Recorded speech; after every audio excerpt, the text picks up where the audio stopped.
Thank you, Julian. Good evening, everyone. My name is Neil Lawrence and I'm Chair of the Audit and Governance Committee. Good evening to everyone who's watching at home or in the pub. And just bear with me while I read out the usual notices before we dive into the agenda. So this is indeed a public meeting. Members of the public and press are permitted to report on proceedings. Reporting includes filming, photography, making an audio recording and providing commentary on proceedings. Please note that this meeting is recorded and streamed live. These recordings are published on the relevant meeting page of the Council's website. By choosing to attend this public meeting, you're deemed to have given your consent to being filmed or recorded and for any footage to be broadcast or published. If the alarm sounds in the Guildhall, then we have to leave immediately. Please don't spend time collecting personal belongings. All emergency escape routes are clearly signed. Once you've left the building, the assembly point is in the High Street opposite the Guildhall. Members and other speakers are reminded to use their microphone when speaking. So thank you everyone for bearing with me in that one. I think before we get into that agenda, actually, if I could just ask the committee whether we could slightly reorder the schedule of the agenda items. I've been informed that someone from Assets, apologies I've forgotten their job title, they've been delayed because of a train not turning up. So in order to give them more time to get here, it's been suggested to me that we move agenda item 8, Community Governance Review, up the agenda and then take the finance-related items after that. So could I just get a show of hands whether we're happy as a committee to reorder this agenda? Perfect, thank you very much for understanding. So that means that agenda item 8 will effectively be agenda item 5. So, any substitutes appointed tonight? No. Any declarations of interest that we need to be aware of? Number 3, public participation. I've not been informed that anyone wants to speak. No. Okay, so we'll take the minutes of the meeting. Audit and Governance on the 9th of December 2025. Issues in terms of accuracy, matters arising, I'll take them page by page. I've already got Councillor De Seira. Is that page 1? Yep. Okay. Go ahead. Thank you, Chair. So at the bottom of page 1, it's the point about the corporate risk management report and the fact that we are going to have these deep dives. So I guess I would have liked to see here at least a reference to the fact that the timetable for those has been drawn up, and I didn't see that here. I think it might be useful just to say that there is a timetable. I think the next one is March, and I think maybe even that timetable could usefully be added so that people could see what's coming and Okay, thank you. Yeah, Rachel, you'd come in there. Yeah, sorry, that's just an oversight. I've actually just sent the timetable through, so we'll get that added to the minutes. And as you say, the climate adaptation will be discussed by David Sutton on the 17th of March. Great. Thank you both. Anything in terms of matters arising, accuracy, page 1? Page 2? Page 3? Councillor Mace? Thank you, Chair. On paragraph 31, REPA policy update. It says the Deputy Director Planning and Governance presented the report. I believe that should read the Deputy Director Policy and Strategy presented the report. Well spotted. I can confirm Councillor Mace has pointed that out to me, and I've corrected the minutes on the website and also the minutes for you to sign. He's quite right in pointing that out. Thank you, Julian. Thank you, Councillor Mace. Anything else? Accuracy, matters arising, page 3.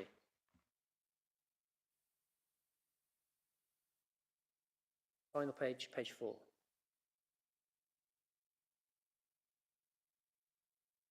Sign those off as an accurate record of the meeting on the 9th of December. Thank you all. As I said, we were due to, well, as you will have seen, we were due to take the external auditor's completion report, but they're delayed, and therefore we're going to jump ahead to agenda item 8, which is the community governance review. And this, well, was instigated by Councillor Lamb. Thank you very much, Councillor Lamb. And without wanting to steal anyone's thunder, the benefit of people watching the meeting, essentially looking at the possibility of having a Worcester Town Council in light of the local government restructure. I'm not going to say any more at this stage. I'm going to hand over to Sian, if that's okay, and we'll have a good old debate afterwards. Thank you, Chair. Yes, this report is asking the Audit and Governance Committee to consider draft terms of reference for a community governance review, which is the legislative process by which this local authority can consider the current town and parish council arrangements, changes or new arrangements it wishes to make. So the scope of the discussion tonight is the draft terms of reference for the community governance review. Inevitably, I'm sure your discussion will stray into why we want to do the review.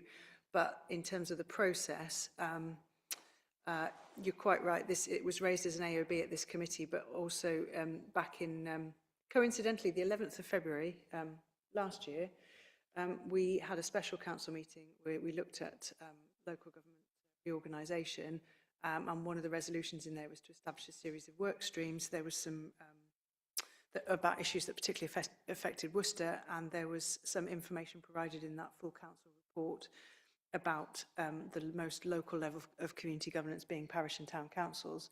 So we sort of started the conversation a year ago. There is widespread interest in the idea. I think, you know, there's lots to think about, but the idea of some more local governance that reflects the Worcester footprint has definitely got traction amongst our councillors here and elsewhere. What else I wanted to say was that by the time September came around, it was clear in terms of government white paper draft legislation that what the government means in terms of devolution and reorganisation about local level governance is they're interested in the establishment of area committees. So by the September we knew that. So unitary councils would be expected to have area committees. Again, that might not be the footprint of Worcester, that might be several area committees covering Worcester, for example. So there was a paper that went to Policy and Resources Committee in September, just unpicking some of the strands, the mayoral function, the civic functions, local governance, what the Secretary of State is likely to require from reorganisation.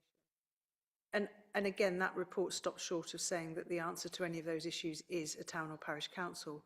I mean, what I would say is that all of the Secretary of State statutory guidance recognises that community governance at the neighbourhood level, typically being parish and town councils, is valued, and so the Secretary of State guidance doesn't suggest you take away those arrangements when they're already in place. Instead, that you may wish to leave them as is or enhance them. But I think it's just worth acknowledging that when this council is reorganised, there won't be anything that replaces Worcester City Council at that level of governance. So there won't be anything that has all the powers and functions and resources of the current district council. So anything that's put in place cannot replace Worcester City Council. I think it's just we've got, in terms of the sort of legal parameters, we've got to go into that with open eyes. But that doesn't mean that there wouldn't be good reasons for considering something like that in terms of neighbourhood level of governance, civic identity, and lots of the functions that this council values. In terms of the actual process, it's set out in the 2007 legislation, which also covers local government reorganisation, and it's a function of the district council or the county council to conduct a community governance review, and we are empowered to undertake that process and to make decisions on the outcome.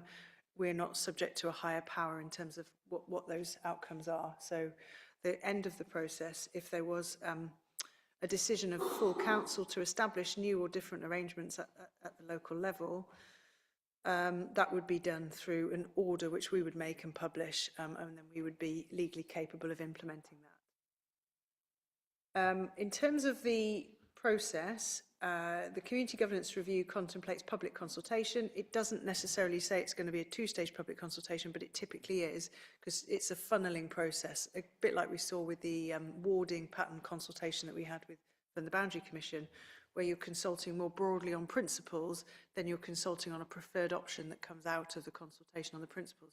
So typically it becomes a two-stage process. Again, as a function of the legislation, the full council must make the decisions, but it's recommended here that the Audit and Governance Committee steers this process, acts as a scrutiny function, and that there's a wider invitation to members across the chamber who aren't on Audit and Governance Committee to join this committee as a working group to steer the process. There's quite a lot of material to look at and quite a lot of consultation information to get back. And clearly, we don't want to be in a situation where district councillors at the end of the consultation don't feel that the district council's voice has been heard clearly enough through the process. So do you see what I mean? It's not just about administering it remotely, it's about councillors here who know Worcester really well are involved in steering and views. So I think it's a hands-on approach. It could take up to a year. I think we'll be done by November, all being well. So we've scheduled some dates around that. So I'm really sort of covering what's in the covering report. The terms of reference, it's a requirement that they're shared with the County Council. I have shared them with the monitoring officer for any views before they go on to full council on the 24th of February. As a courtesy, I've also shared them with the 2 existing parish councils. In terms of the terms of reference themselves, the legislation sets out what they are expected to cover, the scope of the review, the timescales, the process that will be followed. I'm happy to take questions on that document. I think that's probably easier. It's just worth saying in terms of framing it, as a terms of reference, I have been quite explicit that the principal area of interest is the establishment of a new town council for the Worcester area.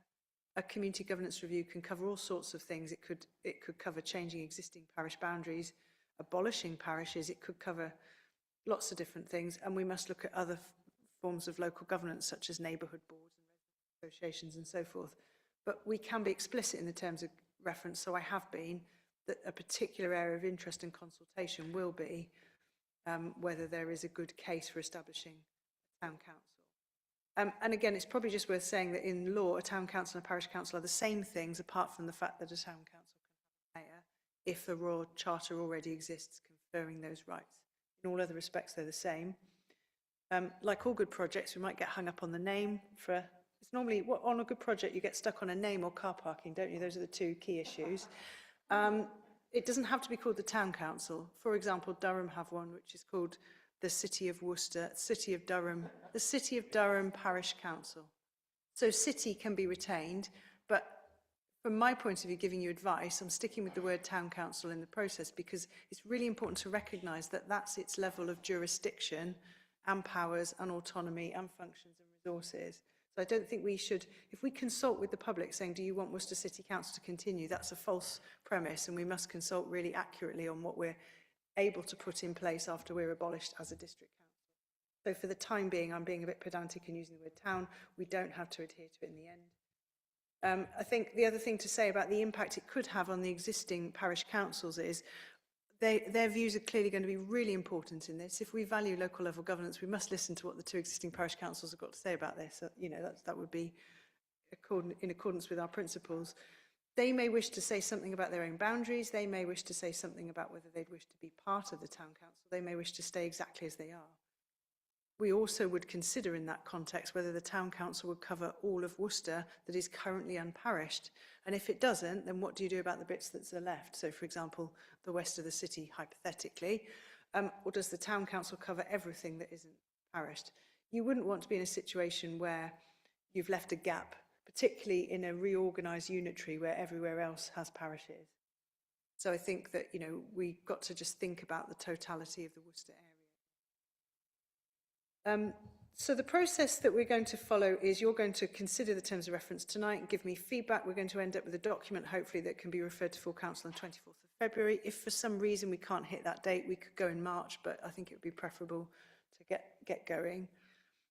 We would then convene ourselves as a working group, and you would look at the consultation material that's going to go out in the first instance, the questions that are going to be asked, and the reach of that consultation. And then you would be convened again to scrutinise responses coming back in, again, the sort of composite summary and the trend information, in order to then steer what is then referred on to full council in the middle of that process, which is circa July, I think. And then, again, all being well, if there is an appetite for some local level governance and a sense of preferred option or options, then we would be consulting on that preferred option with a view to coming back to Audit and Governance and full council by November. I'll pause there, Chair. Thank you. Thank you very much, Anne. I think it's very clear what we're looking to agree. We're not actually looking to vote on a town council tonight. It's about the frames of reference to then go to full council. And I've already got hands for contributions. For Councillor Lamb, first of all. Cookson, second. Councillor Mace, third. Taylor, fourth. Councillor Lamb. Thank you very much, Mr. Chair. Well, the first thing I'd like to say is I welcome the report. There's a few comments I'd like to, and areas of clarification I'd like to sort of pick up on in a moment. So I welcome the report.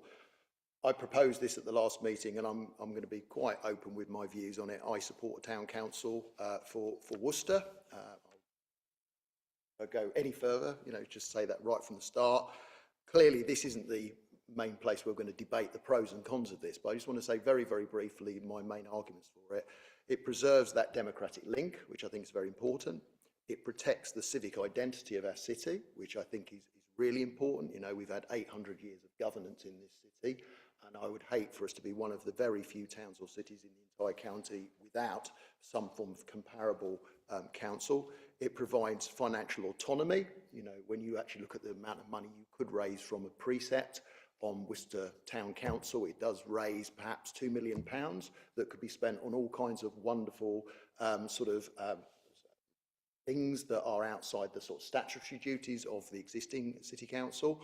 It enables asset control. We'd have to have a debate about what's going to happen to the Guildhall, for example, and it also sustains local leadership. So I think there's a lot of arguments in the new world that there should be some form of a town council to represent the city of Worcester and the people who live here. My next comment is not a criticism at all, but it was interesting. I'm going to be a real name dropper here, I'm afraid.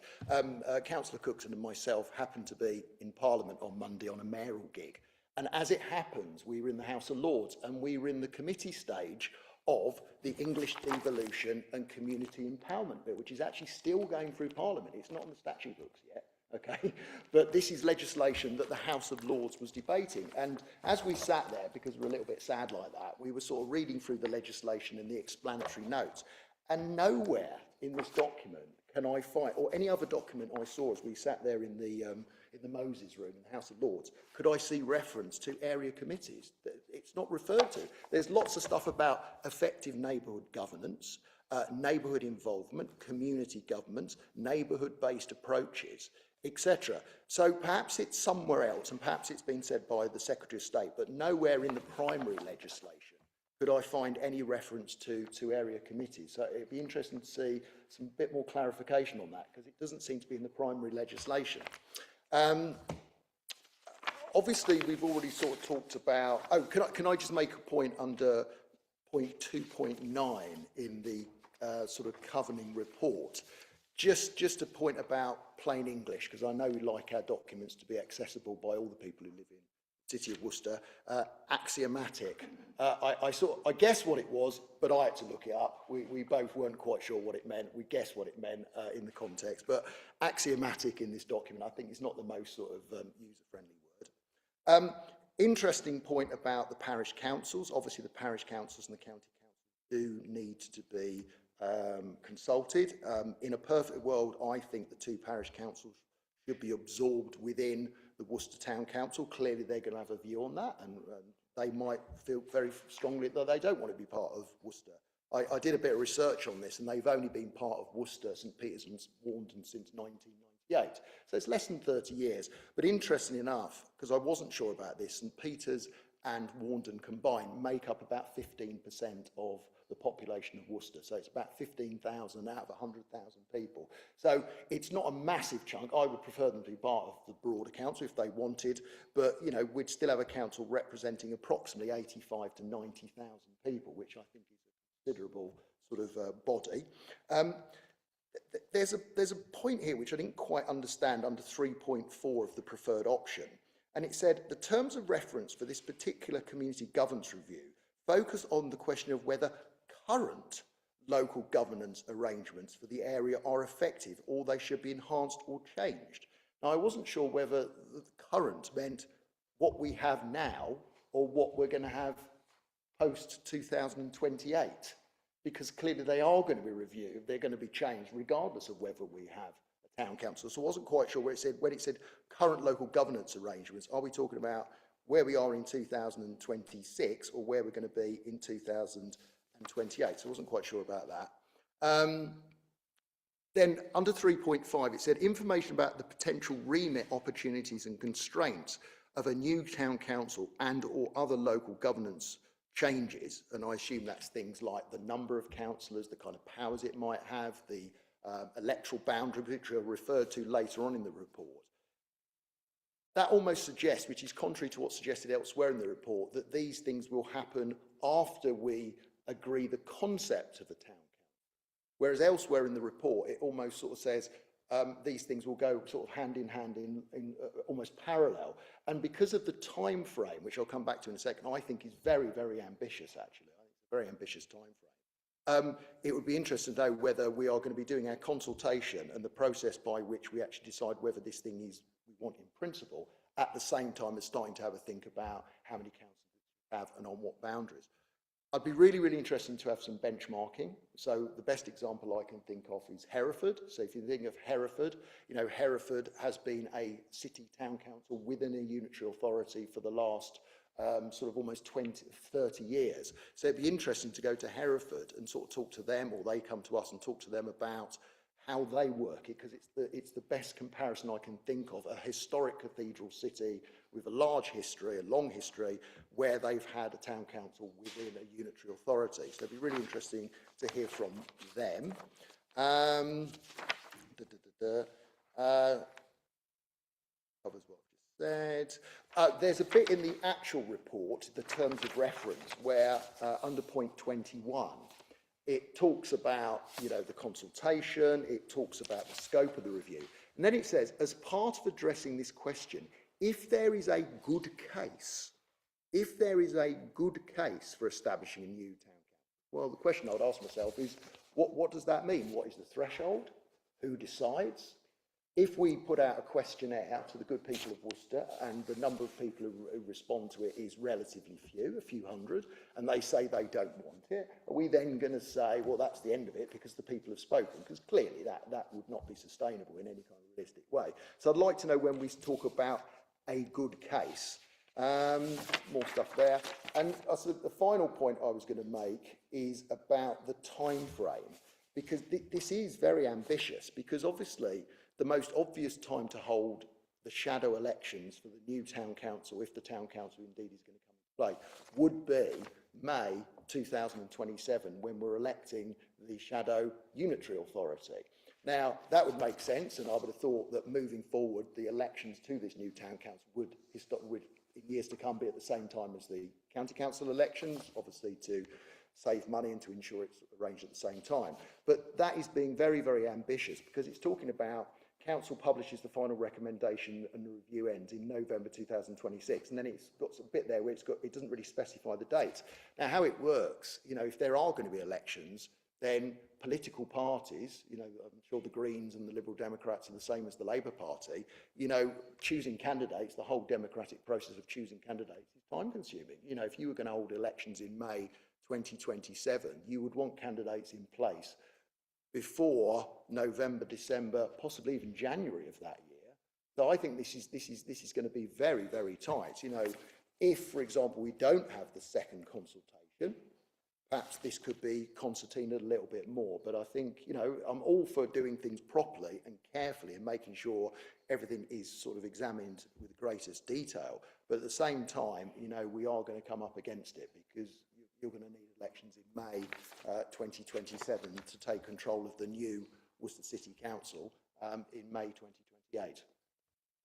Those are some. Respond. Yes, thank you. Hopefully I'll cover them all. Sorry, I should have started scribbling at the outset.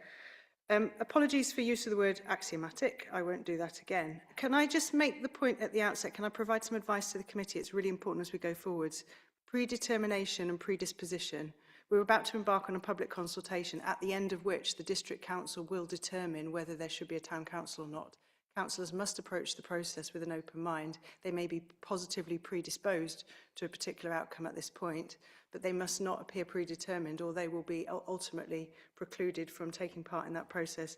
And in the kind of anorak world that some of us exist, a parish council has judicially reviewed a district council for their community governance review. So it's really important that we are absolutely there has to be community leadership and advocacy for preferred options. The district council also has to take a separate role and sit back and respond to the consultation and make the decision at the end of the process.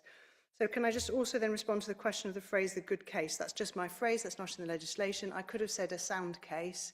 A case, it will be determined on a simple majority in the district council chamber.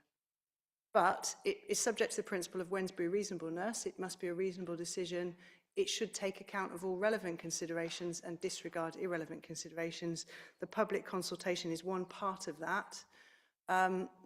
The district council is empowered under the legislation to make the appropriate decision. So I will think carefully about how that's phrased as we get closer to the decision, but good case is shorthand for sound, reasonable, lawful, and it will be within your jurisdiction to make that decision. In terms of the point about area committees, I'm grateful for the point that it doesn't appear in the primary legislation, and that's reassuring. It does appear in much of the Secretary of State's briefing that happened earlier on, just a few months ago, about what they're interested in and what they're not interested in. So on calls and in documents produced, the sense that in the unitary footprint, they would be looking for area level representation, and they don't exclude parish councils from being part of the conversation, but they don't see them as being the thing that they would expect to be put in place. So they see them as supplementing or enhancing. It's good that that hasn't made it into primary legislation, because hopefully that means it's a matter for local determination. But all I can do is advise that that is the message that has come through on briefings and civil servants' calls. I think it's really important that we do benchmarking. I appreciate it went in the diary at quite short notice, and so therefore not everybody's seen it, but the member briefing that we did on Tuesday night is recorded, so I'd encourage you to watch that if you want. The slides at the end, I do share a handful of town councils that represent urban areas. Hereford is indeed one, Durham is another. Other places with kind of vibrant economies that are worth looking at, Leamington, Aylesbury, there are a number to look at. And from looking at them, you see some common characteristics.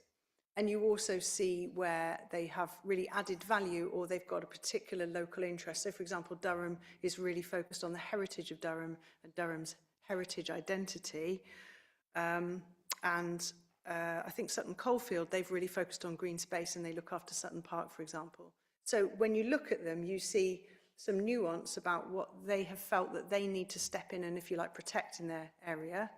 And you see commonality about the role that they're also playing to give a neighbourhood voice in terms of a consultee on planning and licensing matters, for example, and being close to the business community and being close to the arts and culture community. So you see some similar things, but you also get that local perspective. So the benchmarking will be valuable, and there are a handful that we will be looking at. And again, this is all material for the working group process. The reason the word current is in the terms of reference is that again is in the statutory guidance, that the starting point is that we are consulting on whether we want to make changes to our current community level governance. It is tricky because we're doing it before a change, and you're right about plain English. The plain English on this has got to be, did you know your district council's being abolished? Not everyone's aware of LGR, and do you want some more local level governance to enhance or change, or we can't use the word replace because we can't replace Worcester City Council in terms of our functions, but we can talk about how, your point about democracy, how do people want something that is representation and stays close to communities?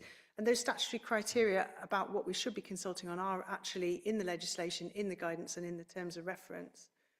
The current governance for Worcester, and again, and Councillor Mace has picked me up on this, it's the right point, is we need to be careful how we use Worcester, because in some instances Worcester means the bit that's currently unparished, or it means all of Worcester.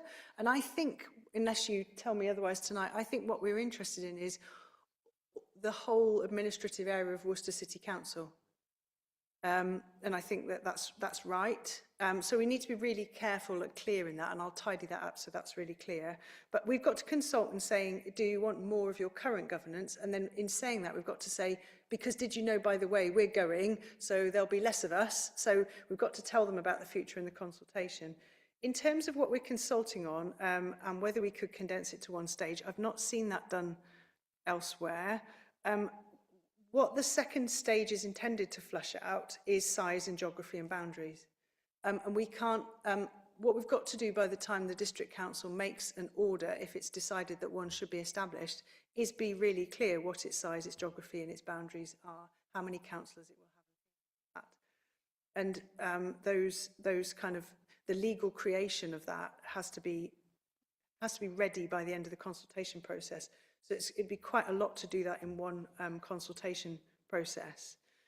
The other thing that's really important is to consult in a meaningful way, use lots of different channels, as we know, and to understand that things will be of different interest to different people, local representation, the opportunity to raise a precept to protect some of the things that perhaps make the city feel vibrant or special or whatever. What we won't be able to do at the point that the order is made, if that's what we ultimately decide to do, is to vest in it a series of assets as well, because it can't do that until it exists. And there is again, more of a kind of financial and risk management consideration about what services, assets, support could the town council take from the outgoing district, soon to be unitary. And on the presentation I did on Tuesday night, I did say I deliberately didn't put up a slide about the Guildhall because I think that that's the wrong place to start the conversation. We've got to sort of see where we end up and then look at assets and services in the city, the size of the precept, the size of the resource base, the risk management, the skills, the capacity, and look, and it comes back to the benchmarking, look at what I would say are sort of vibrant economies. So not a small rural parish, but what an economically active area that's operating under town council, what they're finding, what their bandwidth is. And as I say, they're doing great things, but they aren't doing them at the scale that the district council would do them. So I think there's learning to be had there. I agree that the time frame might be challenging, but I think that all we can do is embark on the process, keep it under review. What I would say about the level of consultation, response and awareness that we get is being optimistic. Hopefully this is the best opportunity we have to raise in people's minds the enthusiasm for standing for election, you know, that the process of raising awareness of a town council should hopefully identify new candidates that parties would then want to talk to. So you'd need to be careful how you did that, but you know, I remember we did parish council electoral cycle change. I can't say there was a stampede of consultation responses, you know, so getting into this in a more exciting way might bring people out of the woodwork. I'm hopeful. And I agree with you that if we can schedule this so that elections can occur, so that the thing can exist in time for elections on the 2nd of May 27, that would be absolutely ideal.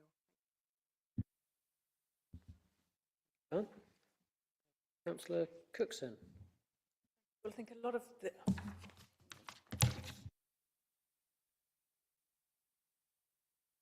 Eventually, won't we? I think a lot of the points I wanted to make have been covered. I really welcome the point that you said in relation to what Councillor Mace had said, that it's a bit confusing when you read the terms of reference what we mean, and I think what we do mean in the first instance is Worcester City, the whole area, including the 2 existing parishes.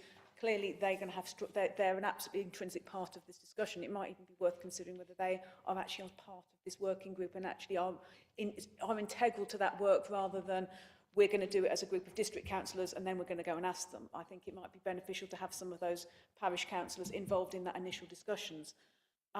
Recognising the issue about predetermination, I think the thing that I'm particularly interested in, recognising we need to be very, I mean, I've worked a lot with judicial reviews and that sort of thing, so I'm very aware of the need that we need to make sure how we are presenting this. But also the information that we give out, very much what you give out into the information is what you get back. So I'm particularly interested in what does the consultation look like, who's going to decide on the content, how do we do that? One thing that just struck me the most about this is if you look, say we end up as a South Worcestershire unitary, it's something that I'd quite like to make sure that people, when they're commenting on whether or not they have a Worcester one, are fully aware that every other town, even very small white towns in South Worcestershire, has a town council. Because I did look it up, and we went, and Pershore has a town council, Evesham, Droitwich, Malvern, Tenbury, Upton, Broadway even has a town council. So there's not a single other area in South Worcestershire that doesn't have a town council. And I think that's the sort of statement that I would want to make sure gets incorporated in that, so that people know if they say, no, we don't want one for Worcester, they're fully aware that they're making that decision, that Worcester is potentially going to be by being the only area, the only significant area that doesn't have somebody advocating for it. So I guess my question is, how do we, and how in practice is it going to work, that shaping of what goes into that consultation document? Is it the working group? Through you, Chair, absolutely it's the working group, which is Audit and Governance Committee plus other members who've come forward and asked to join. I have a handful of names already. I think absolutely, this is the way we saw this process working, was that it would be member-led. So officers would generate content, and you would need to sign off the content and check you thought it was giving the right level of coverage. That's quite right on this. So yes, working group. We would probably need a couple of meetings to get the material out in the first place, but we can stand those up in short order around people's availability once we've got the terms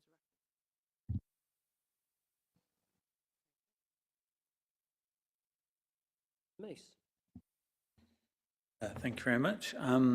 Now, this wouldn't be local government without looking at LGR and thinking what we need to do is add another acronym that's very similar to going on at the same time and adding CGR. So hopefully this becomes clear to people as we go forward.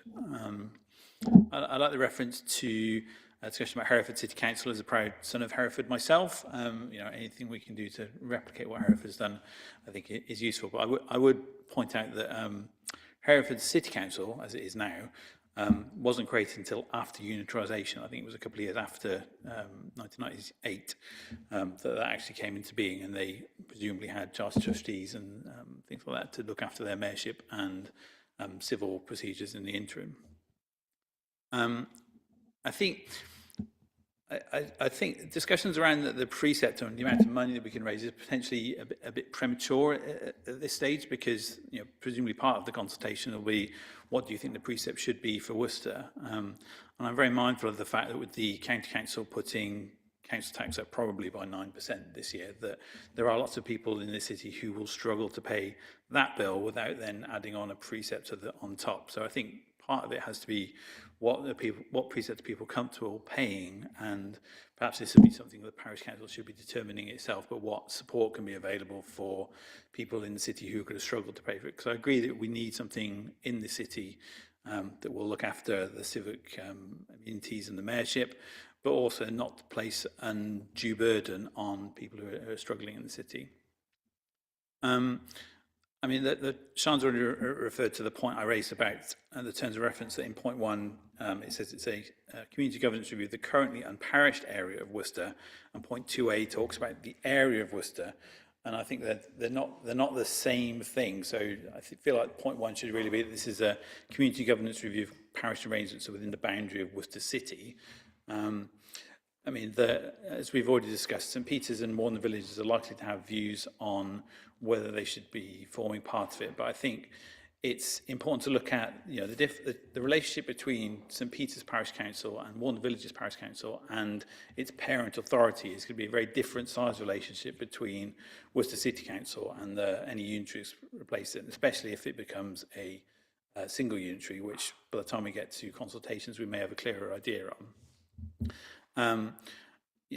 Councillor Lamb mentioned the democratic link, which I think is really important. I do worry, looking at our existing parishes, that they don't really tend to have competitive elections, and I think that's a fair thing when we're looking at the governance review of the city. Is that effective democratic representation for people in those areas?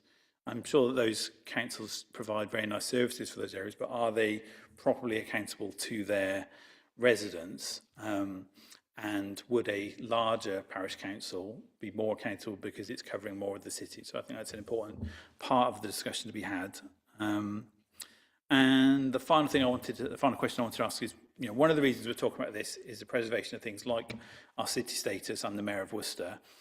Could a new parish covering just the unparished area properly take care of those? I mean, would we be talking about a smaller city, or does it remain the city as it is at the moment, even with a smaller parish council? So that's my 2 pence. Questions there, so there's going to be... So I think, was the last point rhetorical or a question to me? So just again then, sorry, I just didn't... So if we have a new parish council that covers just the unparished area or a smaller area, is that capable of looking after our city status and the Mayor of Worcester, or will we talk about essentially the Mayor of Worcester and the city being a smaller area than it currently is? Through you, Chair, I've had an esoteric discussion with our heritage champion, Councillor Adrian Gregson, about what were the original boundaries relating to the Charter. It certainly isn't the whole administrative area of Worcester. So all those centuries ago, it was assumed to be a much smaller footprint, potentially within the city walls.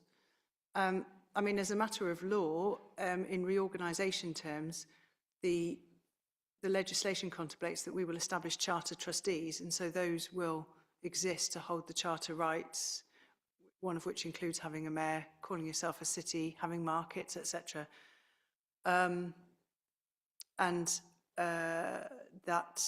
Those charter rights will vest in either the new unitary or any body that's created at a more subordinate level.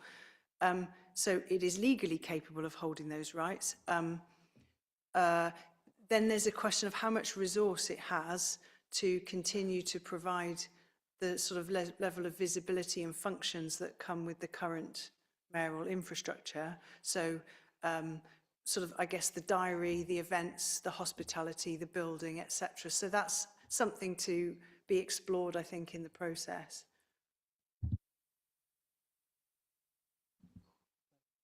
Labour. Thank you, Chair.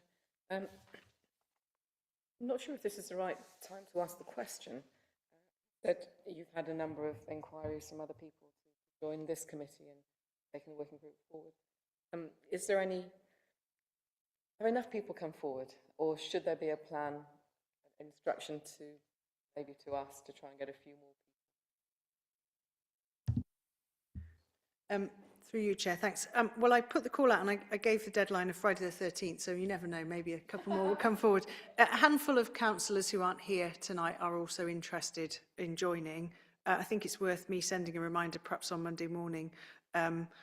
Perhaps after the full council meeting, a few more will come forward. But I think as long as we've got the people who are really interested in this, as well as this governance committee, then we've got a kind of self-selected group of people who've got their eyes on it. And I'm happy with that if you are at that point, and we can sort of review that as we go forward. Thank you, Councillor Cookson. Sorry. Oh, so, excuse me. Will there be, quite soon then, be some sort of farming out of particular work streams at a lower level based on who's actually on board? Through you, Chair. I mean, I think the main activities of the working group at this stage is to review a pack of consultation material that officers would put together and decide what field work and benchmarking and site visits that working group wants to do themselves, sort of to support the process, to scrutinise and challenge the reach of the consultation process. You know, how are we going to contact people and who are we going to contact? So I'm not sure it will, the working group would need to split off separately, but I think there's several different tasks to do at the first stage to then get the consultation live, and from that process then further work packages will emerge.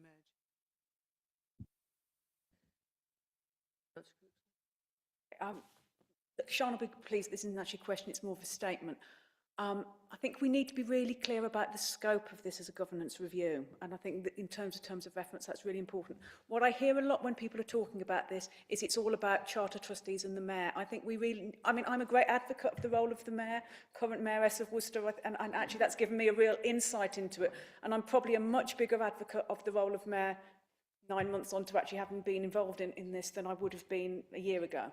However, I do think it's very important. This is much more significant than what happens to the civic duties and what happens to the mayor. That's part of it, but I don't think, for me, that's the most important thing that's why we need to do this governance. I think what we need to do is really protect the interest of Worcester.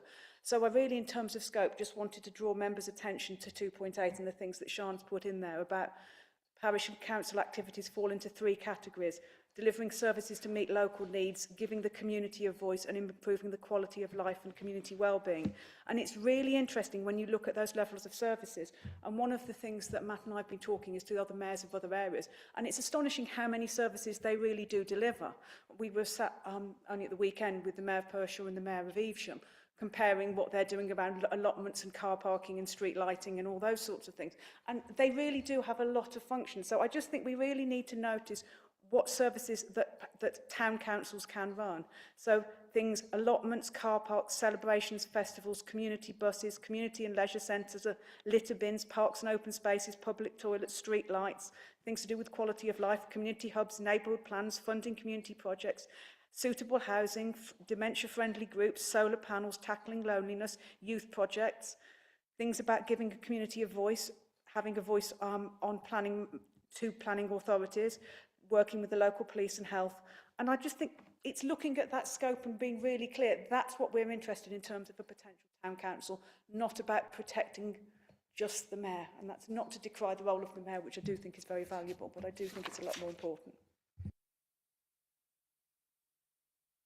Thanks, Chair. No, I just respond and agree that this is exactly why I want the consultation process to be councillor-led in terms of pulling together and you as a group being satisfied that we're giving out the right level of issues that you agree. I just want to pick up as well, just procedurally, Councillor Mace suggested a tweak to the terms of reference, which I think people broadly agree with, and Councillor Cookson suggested we look at the parish councils coming on the working groups. I think it's just 2 points to come back to when we get there, Chair. Might come back to them straight away, unless, no, excuse me, Councillor Jagger. Thank you. I'm not going to be making any comments one way or another just until we've seen all the information, but I do have a question about the legal boundaries when it comes to the transfer of assets. Do we have an upper limit of which transfers, or is some sort of legal limitation of what assets could be transferred to a town council? Thank you. I mean, that's a really great question in the context of local government reorganisation, because there does come a date where the new shadow authority effectively gets a power of veto over some of the more substantial financial transactions that the district council might make. In ordinary circumstances, if we didn't have reorganisation, the answer would be no, there's no limit.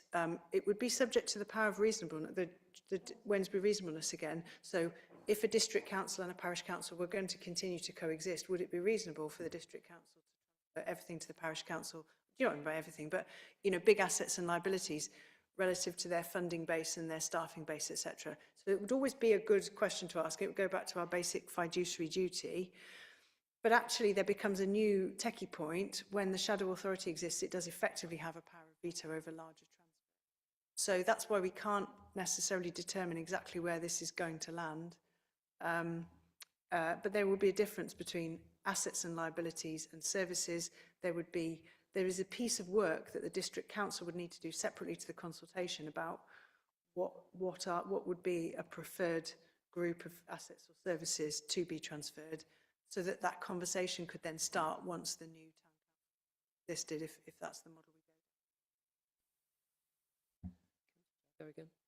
So would it be fair to think that as a sort of a legal test that in order to transfer an asset, the council will probably, or the town council will probably need to prove that within its limits of revenue generation, it could look after that asset. So for example, if we were to transfer the Guildhall and all the liabilities that come with it, we would need to think about whether it could cover those liabilities. Yes, thank you. I think that's a very fair summary. And I mean, if it was a trading company, the test would be: can you pay your debts as they fall due, for example? Can you cover your liabilities from your assets? Definitely. It would be that sort of test that we would be applying. We would be looking for guidance and best practice from elsewhere. Obviously, we won't just sort of come up with the form of words ourselves, but it is exactly that point about does the asset and funding base allow the organisation to meet its liabilities? Okay, Councillor Barnes. Thank you. Like Councillor Cookson suggests, I think parish council should be brought in sooner rather than later. On standards, we already have parish representation, so we've already got the precedent there, and I think it would be very beneficial for it to be brought in soon. Thank you. Councillor Lamb again. Yeah, just very quickly to come back on a couple of points made earlier on. In terms of the precept, the average precept set by parish councils in Worcestershire is £90 per year.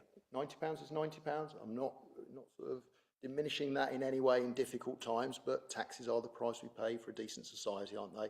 And in Worcester, that would raise £3 million. So it's £1 million more than initially said. So £3 million is a lot of money to play with, to be honest with you, to deliver really good things. I mean, I don't want to rediscuss all the discussion about local government reorganisation again, because we all know that this new unitary authority is going to suck everything up for special educational needs and adult social care, you know, so having that money which we in Worcester control to enhance this wonderful, beautiful city, I think is really, really important. In terms of democratic legitimacy, look, you know, you go out to Herefordshire and there are some parishes which are literally about half a dozen houses. And not surprisingly, they find it very difficult to sometimes find people to sit on those bodies. But in a city like Worcester, you know, it's going to have real power, it's going to have the importance and the status that carries with it. I think we'll have really competitive elections. I think that will be really to be encouraged. Now, councillors won't get paid under this new system. Perhaps that will put a few people off. I don't know. It wouldn't put me off, if I'm honest, you know, because I think you'd still be making a real contribution to the city. So I think you would have really competitive elections. And I'm very wary about saying, let's do this first and we'll do this later. Because as the old man said, tomorrow never comes. I'd just be very, very sceptical about that. I think we do it a big bang, all together. It's the perfect opportunity. Because to be honest with you, by the time we get to the end of this process, I think nobody will want to hear anything about local government reorganisation ever again. Let's do it now and get it all done at once. I've got to talk about potential amendment to terms of reference, but I just wanted to ask a question myself, if that's okay. I can't read my own handwriting now, that's a problem. No, I just want to comment about what Councillor Cookson said. So 2.8 is effectively a summary of the reason for having a town council. This is what town council provides. So the question in relation to that point is, would it be appropriate to include like a more succinct version of 2.8 in a consultation so people know why vote for a town council? So that's a question. And second question I have, commented, you advised Councillor Lamb it can't be sort of prejudicial at this stage, which I find utterly bizarre because it's really obvious where he stands on the issue because we're having this discussion. And related to that comment is the question, surely after the vote on the terms of reference at full council on the 24th of February is made, surely everyone's going to know where all 35 councillors stand. So just a bit mystified about the legalities about saying where you stand on the issue of town councils. Surely it's obvious where certain individuals stand. Wonder what the legal rationale is for having to be tight-lipped about where we sit on the fence. I'm happy to cover this off again now and also provide some written advice. So the principle of predetermination is long-standing. It's a judicial review. It's administrative law principle. It doesn't just relate to regulatory functions like planning and licensing matters.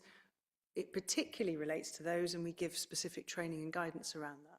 But it relates to any decision where the local authority is empowered under the legislation to make that policy decision.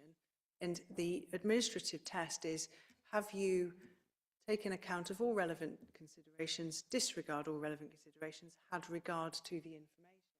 And predetermination suggests that you haven't because you've had a closed mind.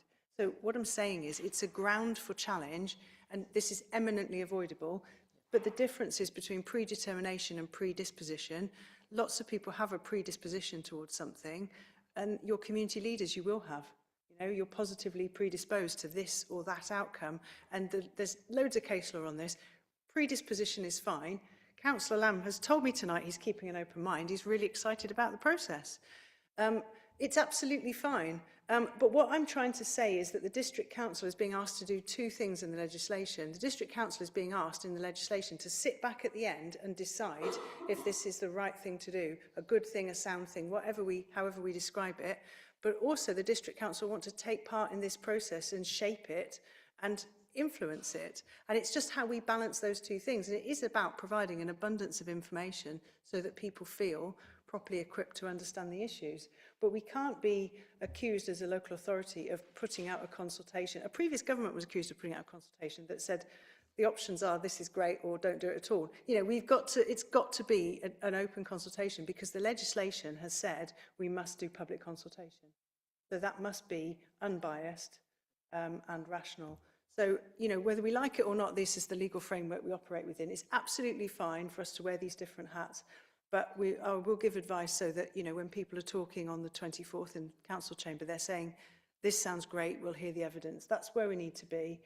Otherwise, again, if you were a member of the public making your consultation response, you might say, what's the point? Because they've already made their minds up, and that's not democracy either, is it? Minded to move along. Silence anyone.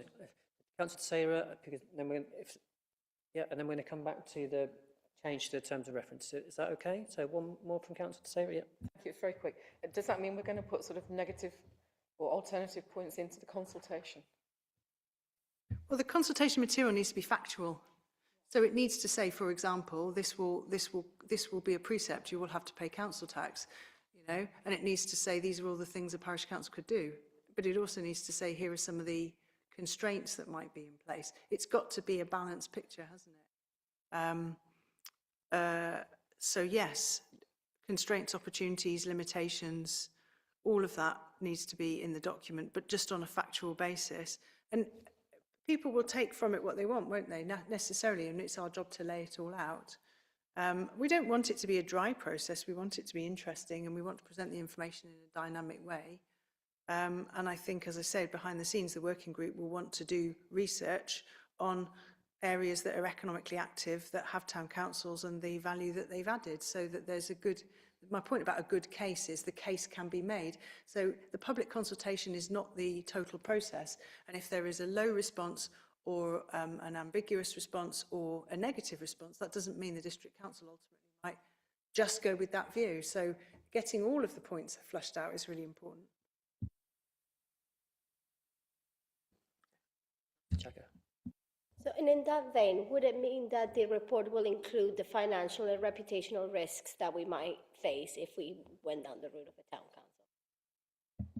Yes, I mean, we would definitely be, and again, our committee template is based on advice around, you know, all the things that people should have regard to, exactly as you say, financial considerations, risk. So yes, we would be, officers are always obliged to provide that advice, and then obviously it's a matter for members to decide how much weight they attach to any of those.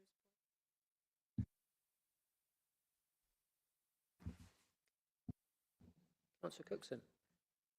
It just strikes me, and I take all that on board, and I've done a lot of work on consultations and the importance of being balanced. It does really make the case for how challenging our timescale is, though, because the timescale for actually putting that document together in a way that members are happy with, that is balanced, but with sufficient information for people to be able to feed back, it does make that timescale incredibly challenging. You think it's achievable, but conversely, taking into account what Councillor Lamb said, if we can't achieve that, we're sort of stymied going forward. Yes, I do think it's achievable. I think it's about how we consult as well. There should be a pack of information that goes out, but we also ought to be putting more dynamic information out. So infographics, you know, the opportunity to join seminars, you know, the opportunity for people to come in and have a presentation, you know, go out to communities. It needs to be a dynamic process, which means that we're not just presenting one pack of information at the outset. It needs to be shared in useful and relevant ways.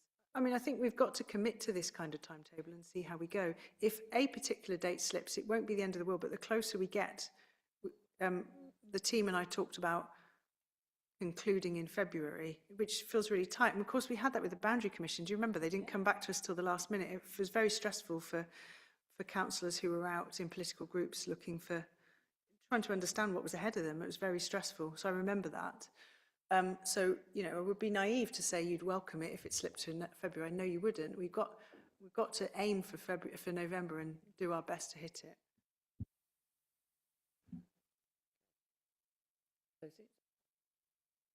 In relation to Councillor Mason's point about the areas and parishes. Vote on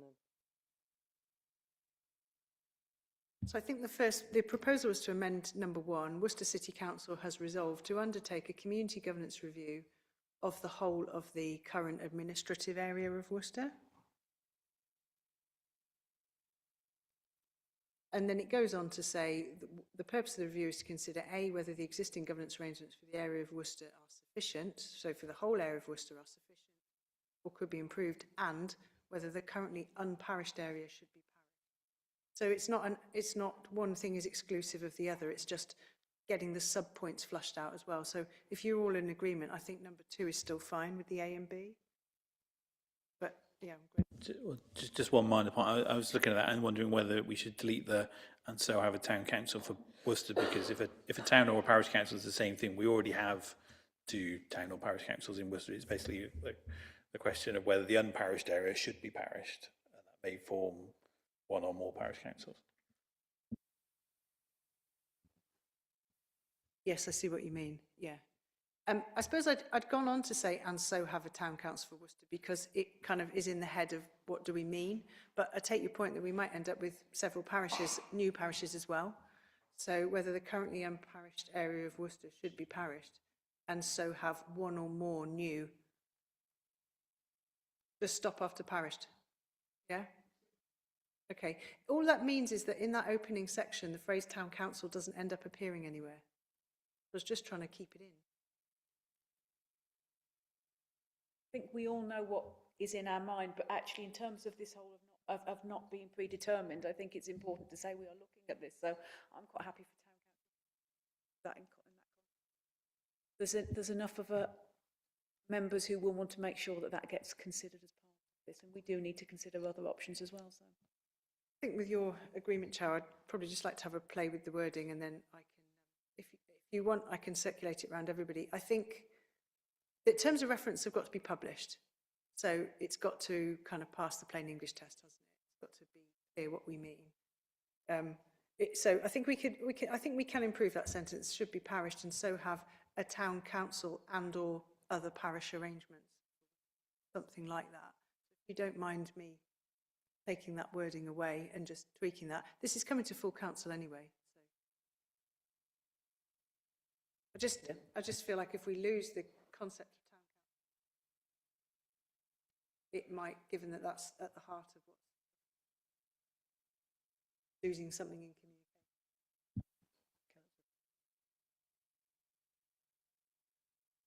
Want to say that parish councils remain? We don't really know that. Part of the review, they might want it, it might happen. Yes, so that is covered off in the terms of reference further down about there are potentially different implications. And I suppose it's supposed to be covered by 2A, whether the existing or could be improved. And it does say under number 3, the review will also consider.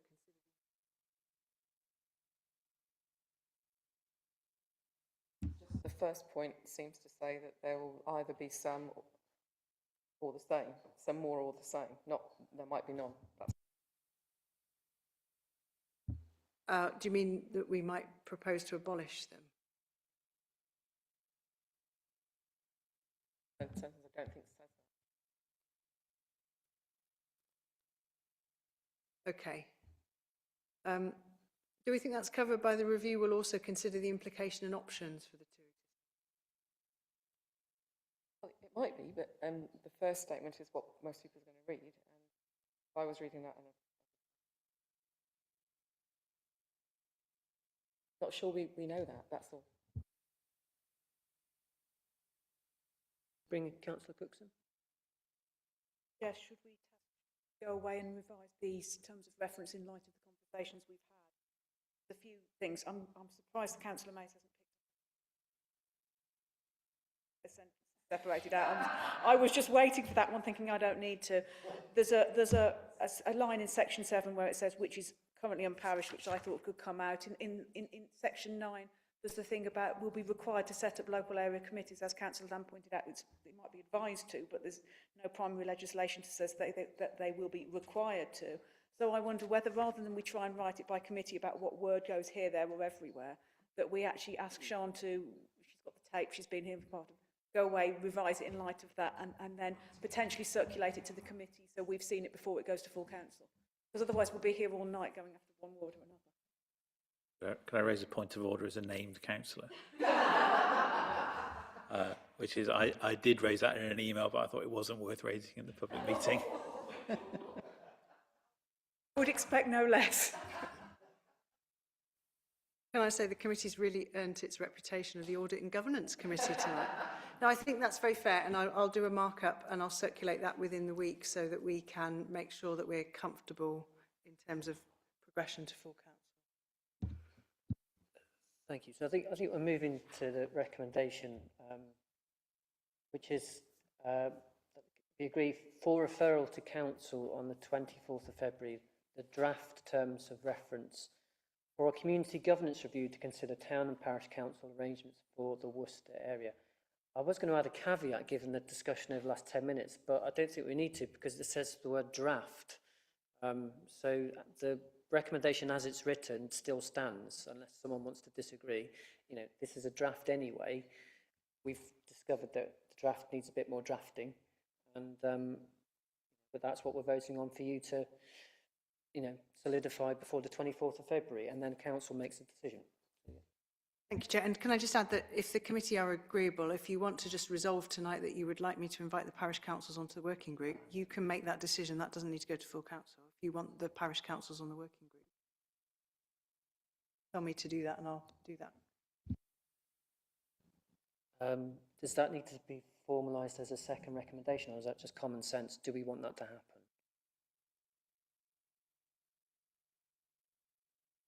Well, that's what I'm asking. I mean, but we're happy to say, but as well as the, you know, agreeing on the draft terms of reference get put to full council on the 24th, we're also, the second recommendation is the committee agrees to invite members of parish council to be part of the consultation.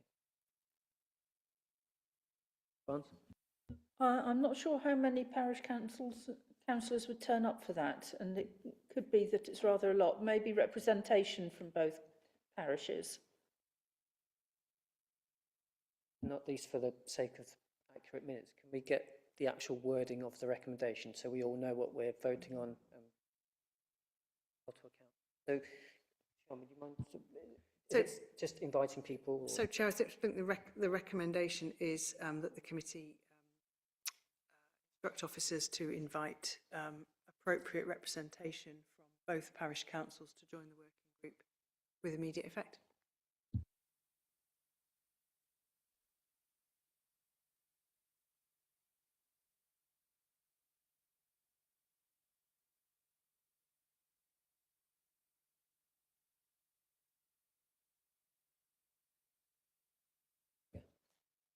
Just sorry, I want to ask a question about appropriate representation. I can already hear conversations in my head of the many questions I'll be asked about that. What would happen if we have more than a few people who want to join, particularly from different political groups, and what might be a resolution for that? I don't need a complete answer. It's just, I can imagine that being a problem. Julian advises me that Standards Committee has 2 parish councillors from each of the parish councils, so 2 each. And in terms of the wider working group, it's just an open invitation to members of the district council to join the working group, and I think that's appropriate. I don't think the political position is something we could take into account at this point, given it will be at the end a matter for full council to make. But if you're content, then we would say 2 representatives from each parish council. There's a precedent for that standard. Okay, I'm going to take a vote on the first recommendation, Then we'll take a vote on the second recommendation that we've just discussed. So does committee agree to refer the draft terms of reference? No, we're not going to do that. Councillor Jagger is going to ask another question. Does that mean that if we have city councillors who are also parish councillors, they could come to the working group in addition to the representatives from the parish council? So it's an open invitation to the district councillors to join the working group in any event, and that email's gone out. And then the parish councils can choose to send 2 reps. If someone wants to wear 2 hats, brilliant. If they want to send different people, great too. It's fine.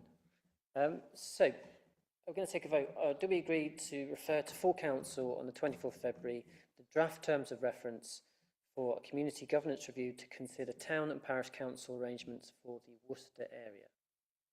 All those in favour? Fantastic. Lean on you yet again to repeat the second recommendation. Instruct officers to invite 2 representatives from each of the 2 parish councils to join the working group with immediate effect. All those in favour of the second recommendation? Those against? Abstentions? Carried. Thank you, everyone. John. So that was agenda item 8. That became agenda item 5. It's just 8:10, so I think 5-minute break or 10-minute break. Should we say, is 5 minutes sufficient? Yeah. Thank you, everyone. And then after that, it will be over to Azets, I believe. Thank you for your patience. I hope the train wasn't too bad. Yeah, we'll come back. 5 minutes, please, everyone. Thank you.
I think we're all here.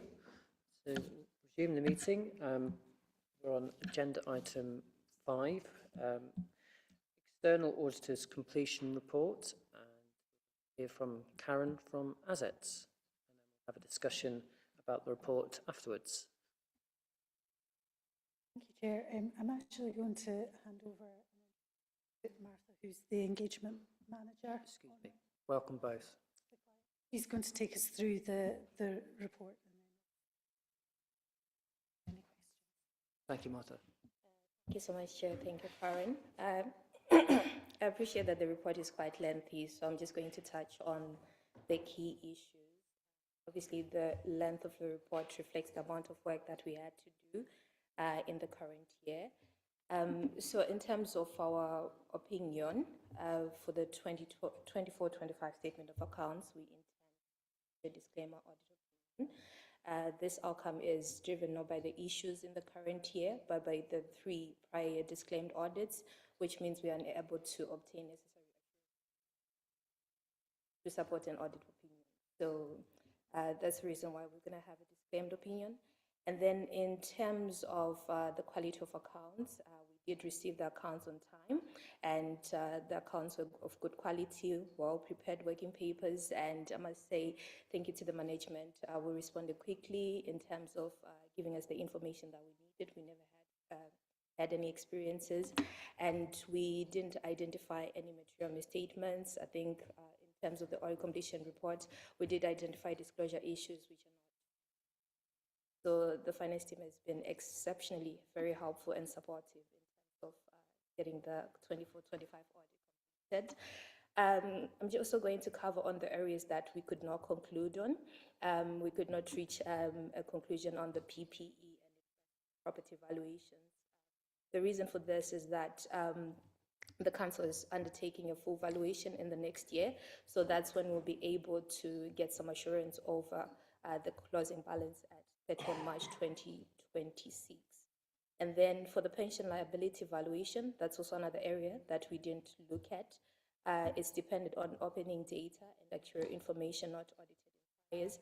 So work will recommence once we have the results of the triennial valuation. I think it's actually happening as of 1st of April 2025, so that will cover the 31st of March 2026 pension valuation work. And then in terms of provisions, that's also something that we're going to be looking at 31 March 2026. So just in terms of the findings from the completed audit work, we did complete detailed testing, and the results were positive, as you could see from the audit completion report, and there were no significant issues around the management overrides. We do test our journals, so there were no issues there. We also tested income, expenditure, payroll, investment status, current assets and current liabilities, basically. And then we also did some work on the IFRS 16 implementation and regarding the completeness of the leases. The work is still ongoing in terms of the remeasurement. Hopefully there shouldn't be any issues on that. We're going to pick up on that for the year ended 31st of March. And then in terms of the value for money work, we did present a report September, if I'm not mistaken, and there were no significant issues. So just in terms of the Build Back Assurance program and future work, so in terms of the progress so far, we have carried out an initial risk assessment, and from the risk assessment, Worcester was assessed as a low end of the risk spectrum, which will enable us to reduce the level of testing that we need over the CIS over the prior years in order to build back assurances. And then in terms of the PPE build back work, testing for all disclaimed audit, MDS rather, has been completed with no issues. And then we've also started work on analyzing movements in the usable and unusable reserves, completed for prior disclaimed audits, and further work will continue in 31 March 2026. Then in terms of the future work for 25-26 year end, we are going to perform a full audit of investment property valuation, following the full valuation that the council is going to perform in the current year, 31 March 2026. And then we're also going to do work on the pensions because and then we'll also continue work on the reserves analysis, targeted assurance work, and then outstanding items before sign off. So for us to complete the 2024 audit, we require the signed management representation letter, which is also accompanying this audition report, and the final statements of accounts and confirmation of subsequent events, which will be done through the management representation letter.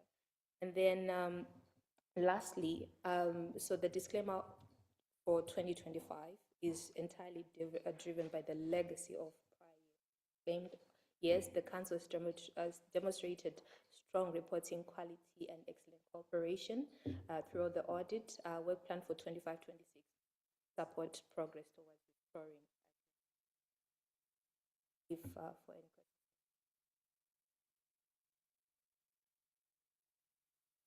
Thank you, Martha. I'm going to open it to committee to ask any questions, make any comments about the external auditor's completion report by assets.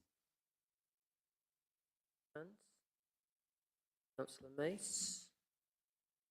Go ahead, Councillor Mace.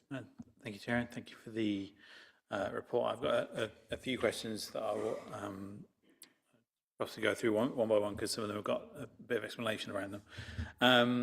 So on page 59 of the supplementary agenda, point XV, which I think is in the letter from management to the auditors, it says, it has not been possible to provide you with all the required information for you to complete your audit for the year ending 31st of March 2025 by the statutory backs update. So that's from the council to the auditors.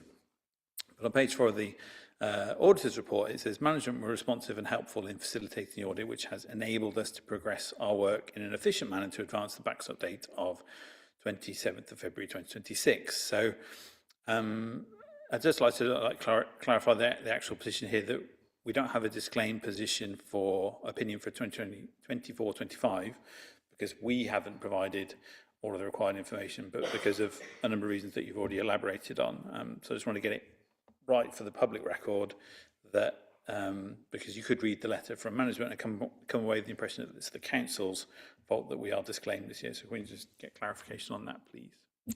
I'm happy. So in terms of that, we are not saying that the council is emanating from the fact that yes, that we're disclaimed and we don't have any that we have received of the information. And as I mentioned, the work is still ongoing for us to build back on the assurance to get us back to that. Thank you. So the reason we've said we've not provided all the information is because we don't have audits that say that can provide that assurance. Okay, thank you. And the last year, I think, where we were having this conversation, that the estimate of when the earliest point that we could receive an opinion on the accounts was 2027, 28. Is that still the case now? Are we still on schedule for that kind of timescale?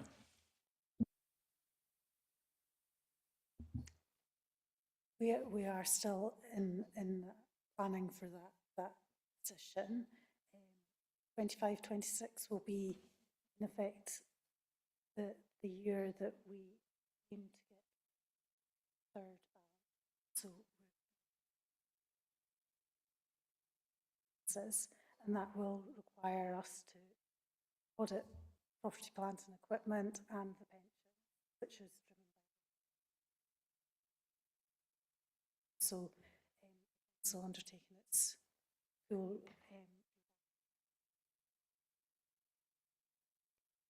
we are still working towards that 27-20. Thank you. Just to follow up on that, at least from when I went on the audit committee training, one of the things they mentioned, the challenges in the audit procedure that so many councillors ended up in this position was the valuation over PPE and pension liabilities. So I guess, do you have like a percentage of how confident you are that you'll be able to audit those and get to an audited position on those by the end of the year? We will need to work with management, and it will require us to have early engagement.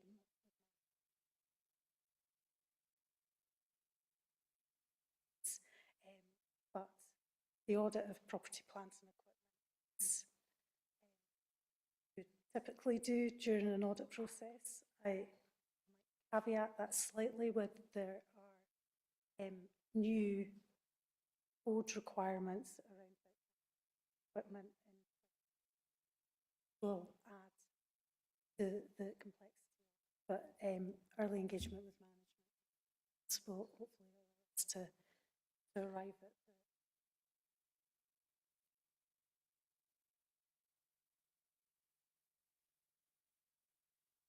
Thank you. I guess my final question, and it's more for Rachel, is the supplementary, the fees on page 49 of the supplementary agenda around the extra money we're having to pay for building back assurance. How much of that is being covered by grants from central government?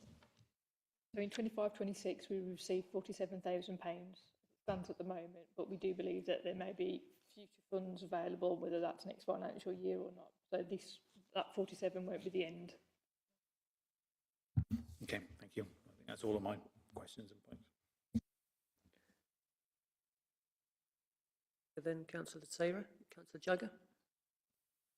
Do you think it's fair to say that we're not unique in being in this position as this council, that, you know, it's an industry-wide issue and that many other councils are in a similar position? Can you elaborate on that? I can definitely confirm that you're not the only council in this position, and it's a varied landscape across local government. I am also the two other local authorities in this area, and they're in exactly the same position.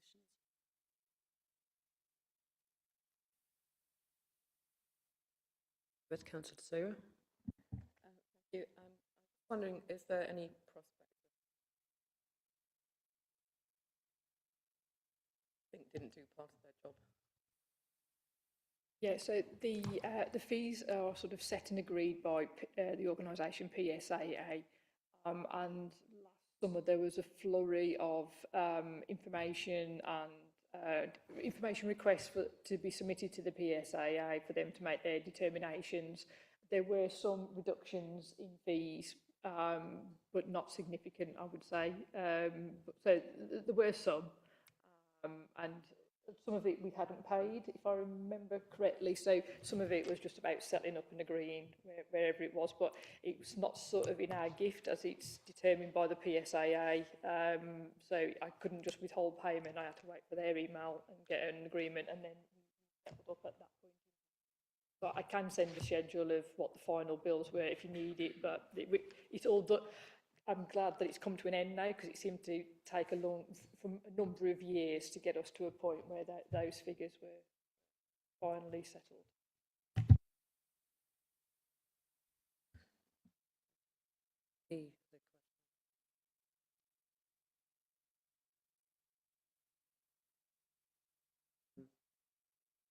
Yeah, thank you both for the report and the narrative just now. I just again want to come back to just for the purpose of clarity.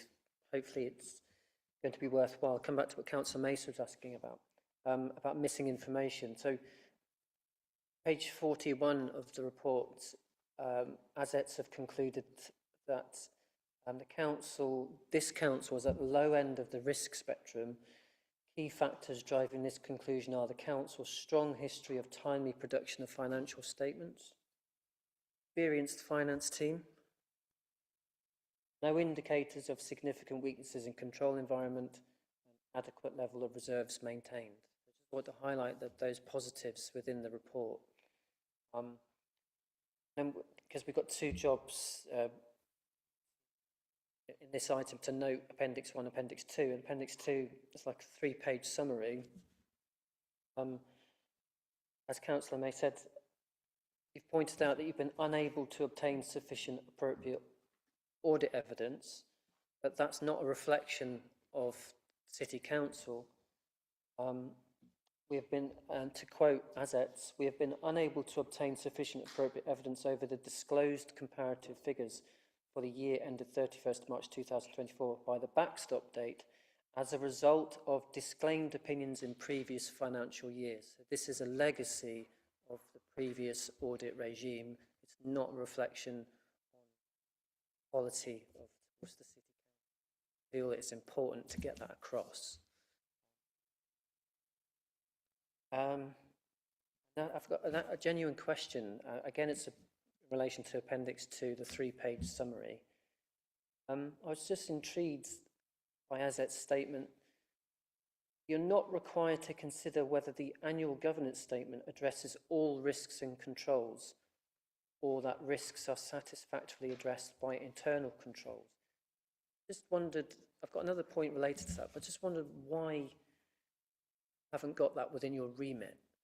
So that's page 1 of Appendix 2. You're not required to consider whether the annual governance statement addresses all risks and controls, or that risks are satisfactorily addressed. Is that, apologies if I'm missing something really basic there, is that within the remit of someone else? Why does it not come within your remit in terms of report? So our audit, or the scope of our audit is that the financial statements are accounts and include what we call other within those. And our opinion is over, we provide a true and fair opinion on the financial statements. We do not go to that level of detail, that level of opinion on the other information than annual accounts.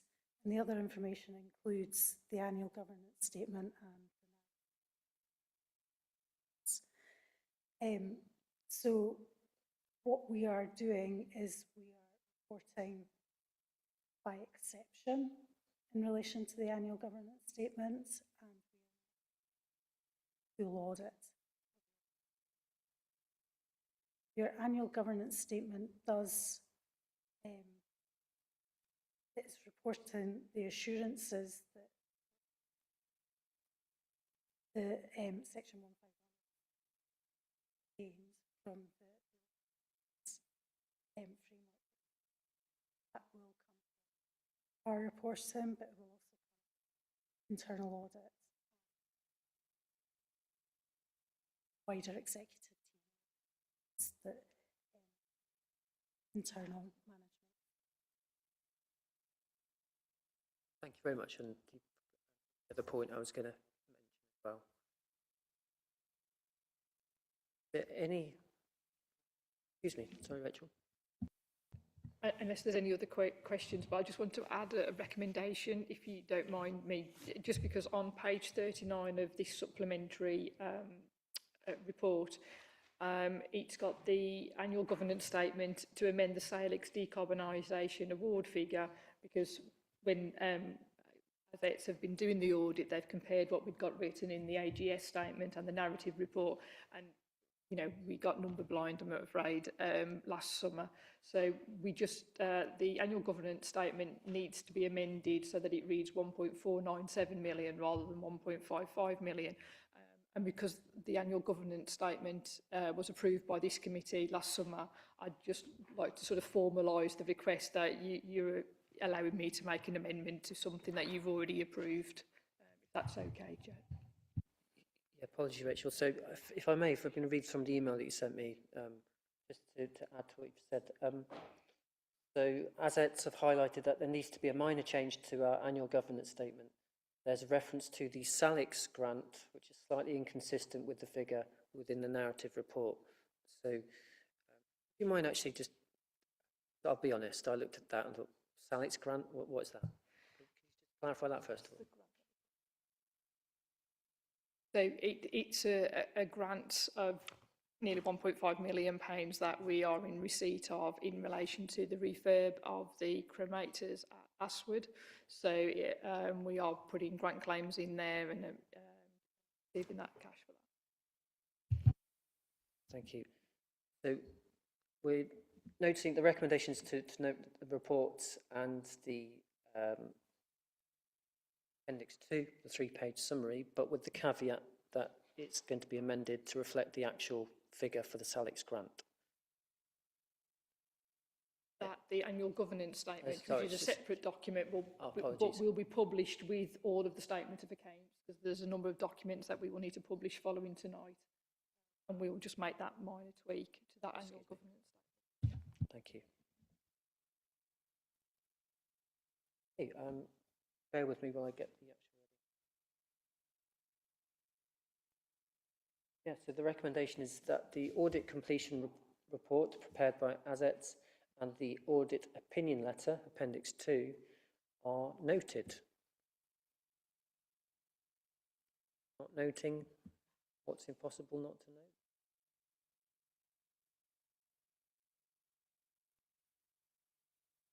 Leave agenda item 5. Thank you, Karen and Martha, for coming all this way. All your work. Both back to Edinburgh? Or?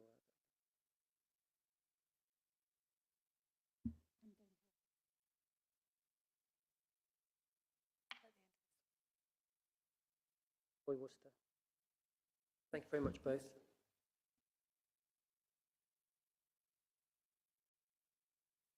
Feel free to stay for the rest of the meeting. Better and better. So,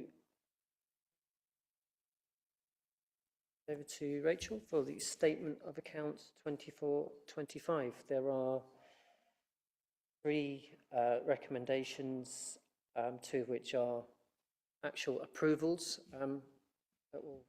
The full version of the recommendations in a few minutes. So I'll hand over to Rachel.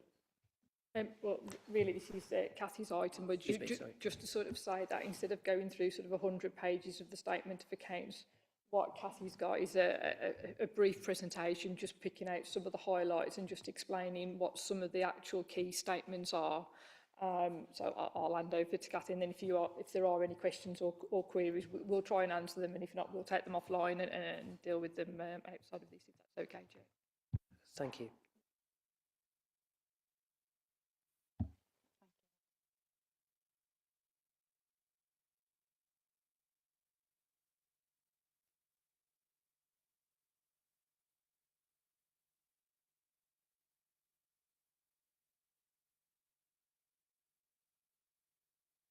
Yes, that's fine.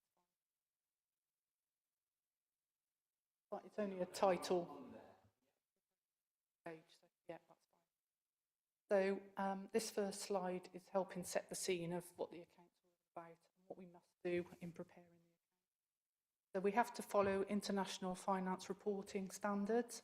Those apply to all accounts in private sector and public. And we also have to follow SIPFA's code of practice, and that just applies to public finance. We have to be externally audited, which is why ASETs are here. We also have to make our draft accounts, we have to present them publicly, so we load them onto our website and invite people to raise queries, ask questions for a 30-day period. We did that at the end of June. We had no queries. We include core statements, and we'll go into a bit more detail about those. The accounts are prepared on an accruals basis, so it reflects the activity carried out within that year rather than the cash that's going in and out of the bank. It includes a narrative report. So in Appendix 2, we've got a letter of representation, so that forms part of the statutory accounts. We've already talked about the annual governance statement, which gets issued the same time as the account.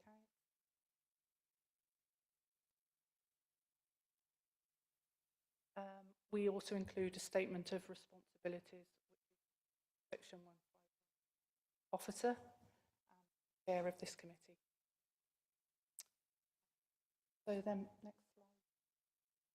So these are the core statements. Statement of accounts. Basically, everything is based around these 4 statements and notes to supplement.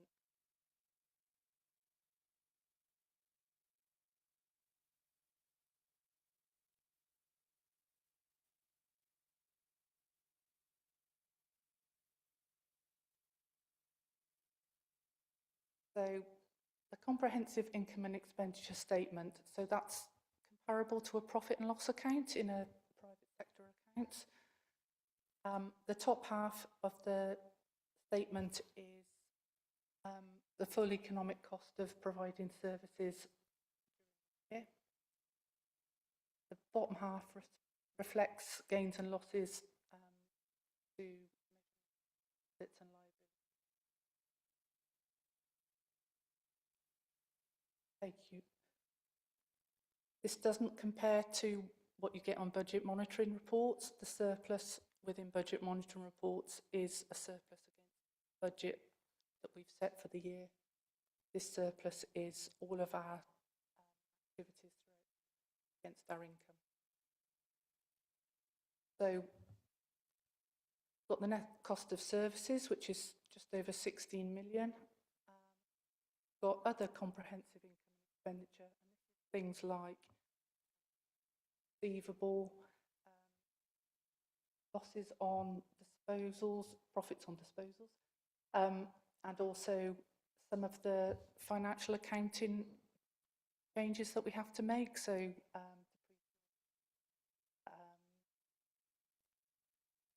evaluating pension costs, etc. So that gives us our net surplus at the end. Just over.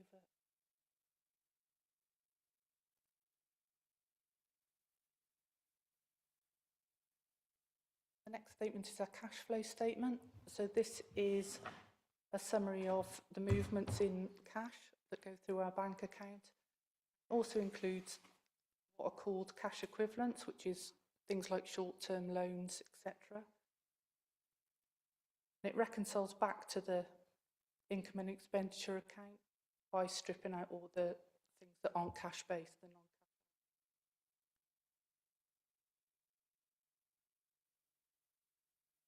Then we've got the balance sheet, which hopefully you all recognise. That's a snapshot in time at the 31st of March 2025, what our balance sheet looks like. We start with long-term assets. So these are things like fixed assets, long-term, long-term loans that we've given. So that's 134,000, and this incorporates any revaluations, net of depreciation, etc. Then we've got current assets. So this are things like short-term assets, less than 1 year. So things like the cash we have in the bank at the time, the value of stock we have on that date, as well as amounts owed to us at that date in the year. So then we have current liabilities. So this is what we owe to suppliers, etc. And short-term loans that we've taken out. Finally, the long-term borrowing, which are things like pension liability, long-term loans we've taken out, such as PWL, which are more than. So that gives us our net assets. That equates to reserves, which is known as equity in private sector accounts. So this breaks down between usable reserves and non-usable reserves. So the usable reserves affect the council's bottom line, medium-term financial strategy. The unusable reserves relate to technical adjustments, mainly due to long-term. Again, things like the revaluation of fixed assets and the revaluation of any pension liability.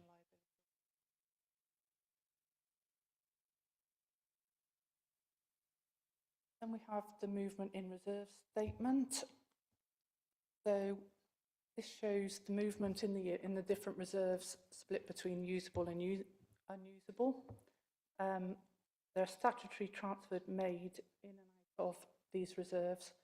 Some aspects reversed out and replaced with figures that comply with statutory regulations. An example of some of these is depreciation is replaced by MRP, council tax and business rates, income accruals are swapped out and replaced by the budget we set at the beginning of the year. And again, there's pensions and the annual leave provision. So that table there shows year.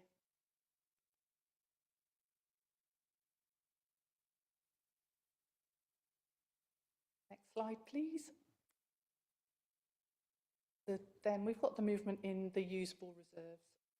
See here, this ties a bit more in with budget monitoring. So the surplus that we, in the budget monitoring, would generally get put into the general reserve at year end. And you can see that movement of 828,000 during 24-25 relates to the surplus we made the previous year, and we put it in general reserve and then we moved it out during the year.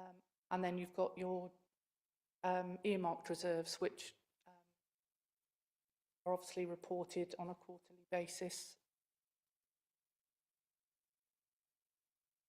And then finally, as part of capital monitoring, we maintain a reserve around the receive and any receipts that we haven't fund.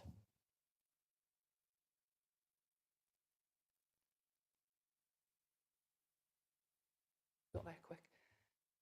So this is just a sort of snapshot of where you can find various things. So there's lots of questions that people ask about where can I find them in the account. Big document. So this is just an example of the sort of things and where you can find them. That helps if you've got any particular things you want to look at. Take any questions on that? Yep, thank you. Go ahead, Rachel. We can send these slides round as well, and then if you get any queries, we can follow those up. But I think it's what Kathy's just described there is that in our accounts they're so long because we have to produce them in two different methodologies.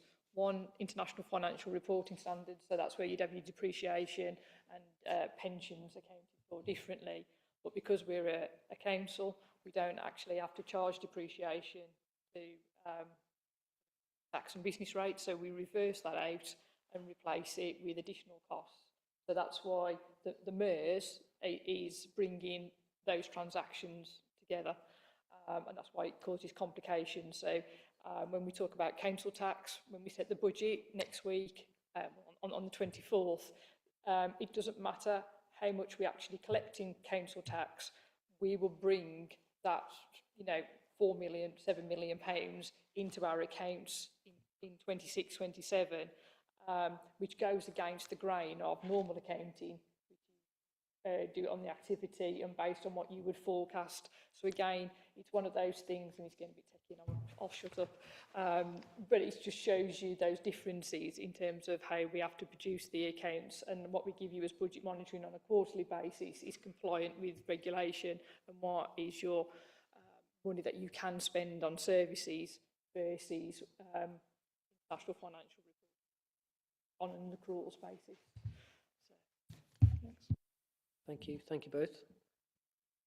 So, any questions, comments from members? Barnes. Only briefly that the agenda item 6, statement of accounts, is marked 2026 to 2025. And it's a trivial thing, but it's nice to get it right.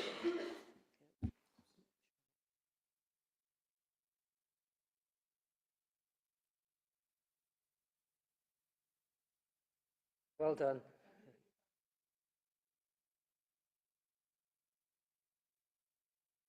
I have a question. was going to ask about usable and unusable reserves, but you gave a very clear explanation as to why those two reserves are different. So thank you for that. And thank you for the presentation.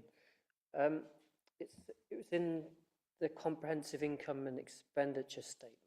It said, while a surplus or deficit is shown in the accounts, this is not the same as under or overspending against budget. I just wondered why.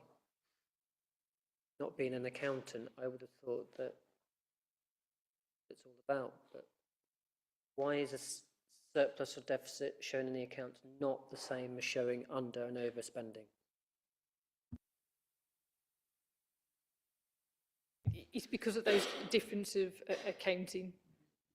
So the management accounts against your services are based on the rules that we apply in terms of the pensions and minimum revenue provision and things like that, whereas the part of the income and expenditure account that you relate to accounts for some of those transactions differently at that point in time. Thank you. Okay, training, I think.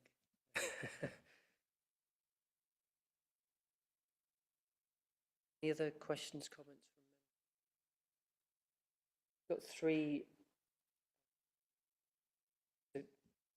Statement of accounts 24-25. We've got three recommendations. First one is simply to consider the impact of the completion report on the statement of accounts for the council for 24-25. Safe to say that we've done that. Second recommendation is to approve the statement of accounts in the form appended to the report, having considered the completion report and the external auditor opinions from assets on the accounts for 24-25, previous agenda item. And thirdly, to review and approve the letter of representation, which we haven't specifically looked at tonight, but just to again allude to an email from Rachel, the letter of representation effectively says that the Section 151 officer has done their job. So that's effectively what the letter of representation does. That's the third recommendation, that we approve that. That's attached as part of this statement of accounts. Am I okay to take all of those recommendations in one go? All those in favour of the three recommendations orally read out? Thank you very much, everyone. Both again.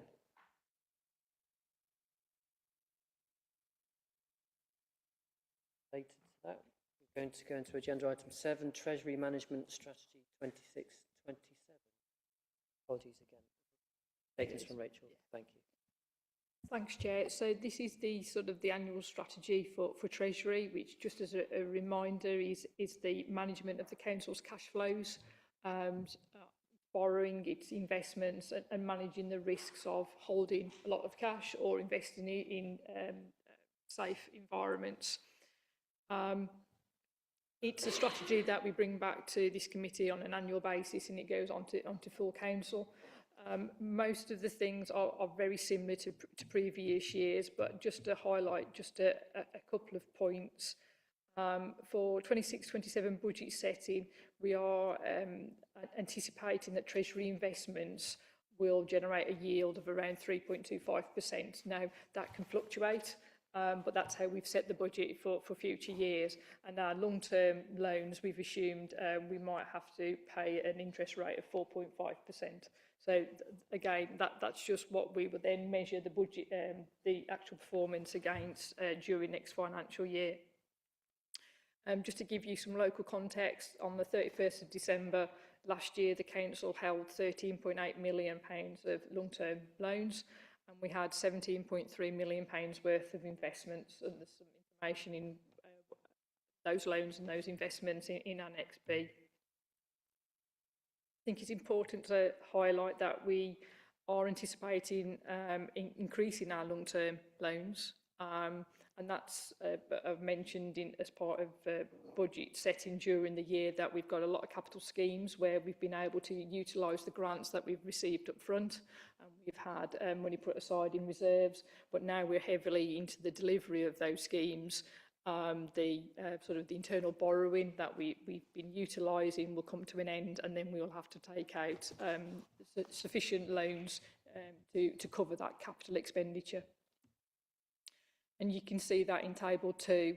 It's something called the CFR, the capital financing requirement. So local authorities, unless you have exceptional financial support, or you have exceptional financial support, like as a capitalisation direction, you can only borrow, have long-term loans to financial capital schemes. So you shouldn't be having loans to cover day-to-day delivery of services. It should only be for investments in infrastructure. And you can see there that the capital financing requirement looks at our capital programme, and it looks at, are we using grant to finance that capital programme, or any sort of revenue funds that you might use, and then that balance is then what you're allowed to actually borrow. Now, if your cash flow is really good and higher creditors than what you've got debtors, then you've got a good working capital, and that reduces the amount of external borrowing that you need to do at any point in time, so it saves you having to pay interest.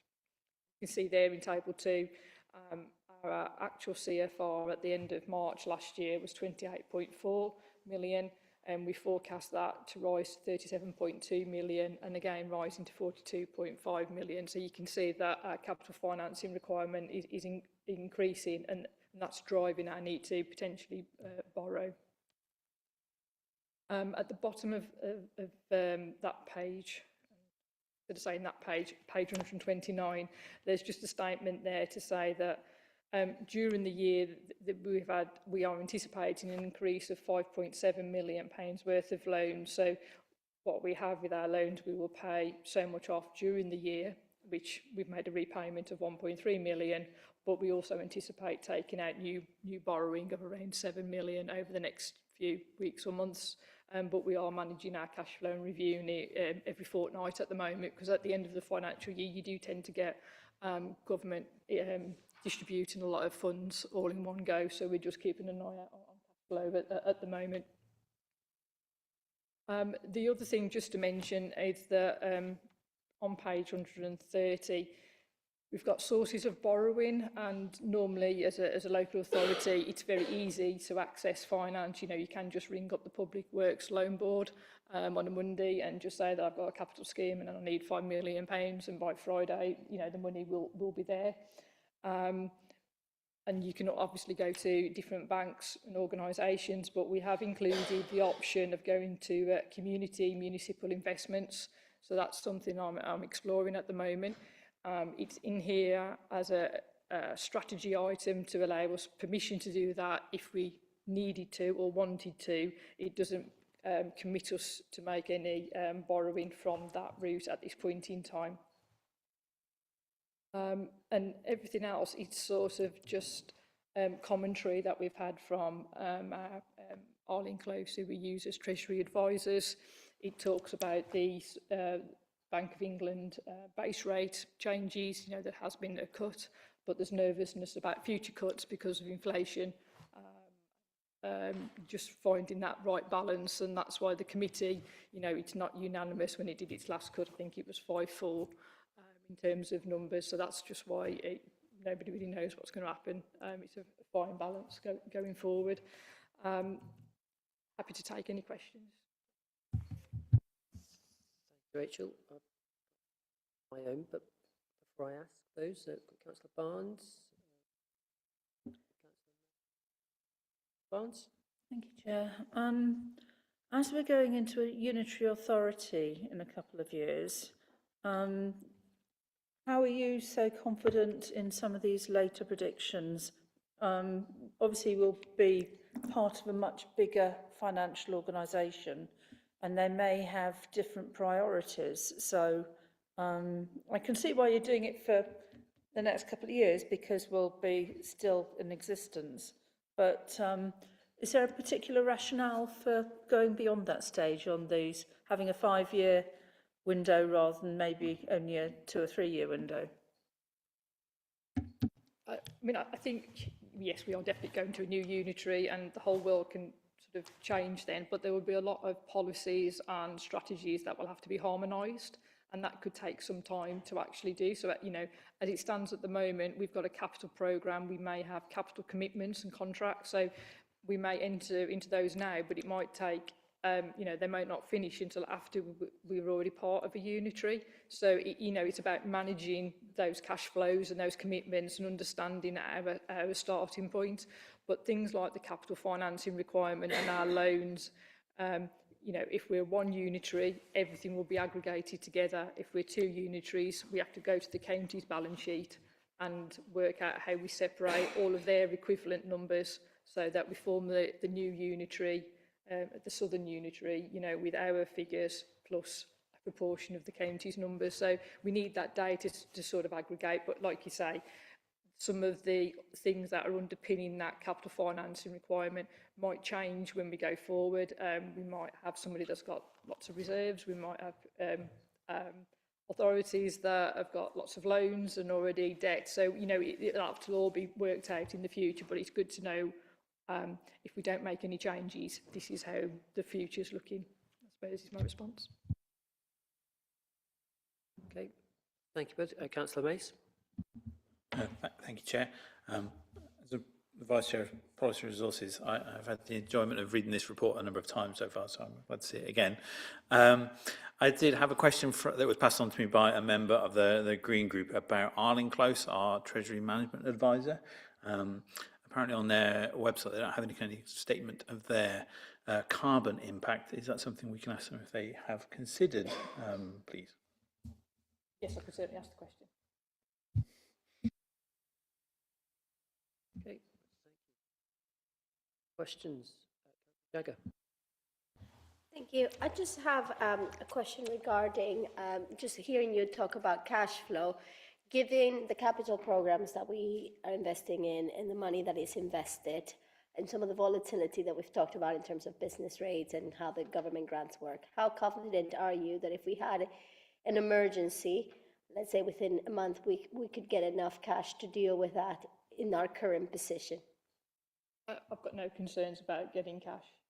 It's just a matter of I don't want to take out a long-term loan before I actually need to and incur interest rates. So I'm just making sure that we are managing the cash flow to keep our costs down as low as possible.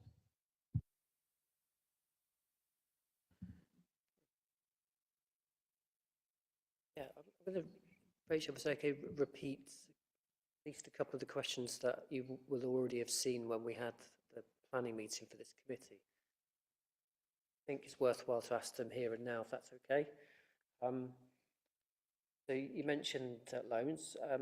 So page 8 says, as of 31st of March 2026, the council was forecast to hold £20.4 million of loans as part of its strategy for funding previous year's capital programmes. This is an increase of 5.7 on the previous year, partly a decrease of 1.3 million. Now, to me, that seems contradictory, and again, I'm probably missing something very, very basic, but please could you elaborate on that one first of all?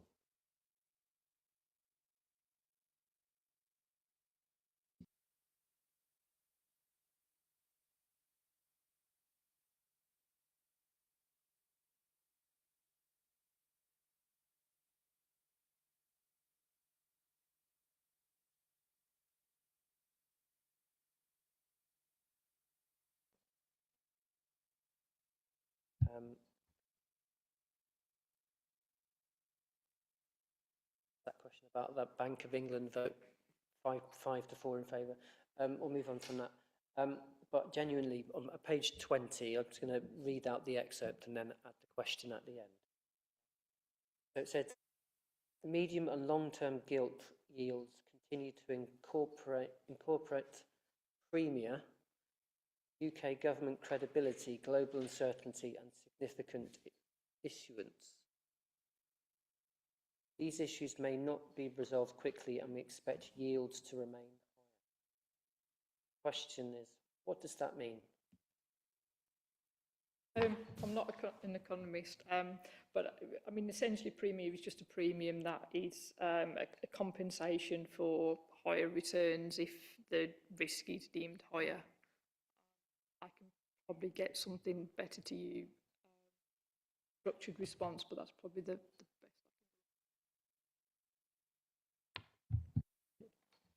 The opposite of axiomatic. Googled. Thank you. Sorry. Well, I was going to say it's an unfair question, but truly it's like, what does that mean? But no, thank you. Okay, I don't think there are any further questions, comments in relation to this agenda item. Thank you again, Rachel, for giving an overview of Treasury strategy. It's going to go to full council. Maybe I'll scroll back up. So indeed, the recommendation regarding Treasury Management Strategy 26-27 is that this committee recommends to Council the adoption of the Treasury Management Strategy set out in Appendix 1. All those in favour of that recommendation? Very much. Carried. Again, both. We have obviously already covered agenda item 8, community governance review. There is an exempt item. Before we get to that, not been notified of any other business. No one's champing at the bit to raise anything. So I'm going to look over at Julian and him close the public meeting and go into that final exempt item. Okay? Very much.